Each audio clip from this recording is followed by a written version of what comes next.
হরে কৃষ্ণ বন্ধুরা, তোমরা সবাই কেমন আছো? আশা করি ভালো আছো, সুস্থ আছো। আমিও মোটামুটি ভালোই আছি। আর সকাল থেকে তোমাদের সঙ্গে কোনো কিছু শেয়ার করিনি, শরীরটা ভালো লাগছিল না। আর এখন বাজে বিকেল 5:30। তো রাস্তা থেকে 5টা ডাউন দিয়ে আসলাম বাড়িতে। এখন বিকেল বিকেল না, এখন সন্ধ্যা বলতে গেলে 7:30টার মতন হয়ে গেছে।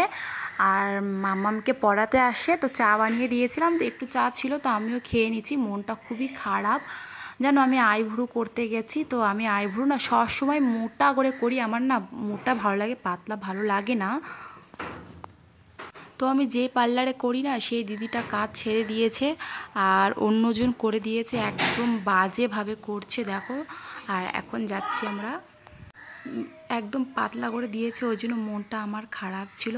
তারপরে তো পাশের বাড়িতে একটা পুচকির বার্থডে ছিল, তো মানে কেবলই মানে মামাম পড়ে উঠলো, তো বলতে আসছিলো, মানে একদম আগের থেকে বলেনি, কেবলই মানে বলছে চলো চলো চলো এক্ষুনি চলো, তাড়াতাড়ি চলো তাড়াতাড়ি চলো। তো আর এত তাড়াহুড়ার মধ্যে আর কি করব, মানে 9:30 মতন হয়ে গেছিলো, অনেকে 9টার মতন ছিল আর কি।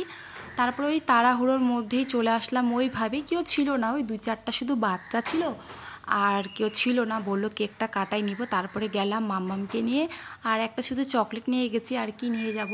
তখন তো বাড়িতে সেরকম কেউ ছিল না, দোকানে পাঠাতাম, আর অনেক দেরি হয়ে গেছিলো, আর তাড়াতাড়ি করে যেতে বলছিল।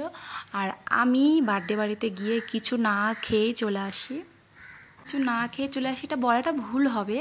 তো আমাদের তো শ্রাবণ মাস নিরামিষ খাই, তো আমাদের গোটা শ্রাবণ মাস নিরামিষ হয়, তার জন্যই আর কি আমি খাইনি, মাম্মামও তো সেরকম খাইনি। আর সবাই দেখো পুচকিটাকে আশীর্বাদ করে নিচ্ছে। আর দেখো আমরা সবাই নাইটি পরেছিলাম সবাই, আর ওই একটা মাসি শুধু শাড়ি পরেছিল। তো পোলাও করেছিল, মাংস করেছিল, দই, পায়েস আর মিষ্টি ছিল। তো মাম্মাম ওরা সবাই খেতে বসে, আর আমাকে পায়েস আর মিষ্টি দিয়েছে, আমি ওটা খেয়েছি, আর মাম্মামকে ওই যে খেতে বসিয়েছি। তো চলো, আজকে ভিডিওটা কীরকম লাগলো অবশ্যই কমেন্ট করে জানাইও।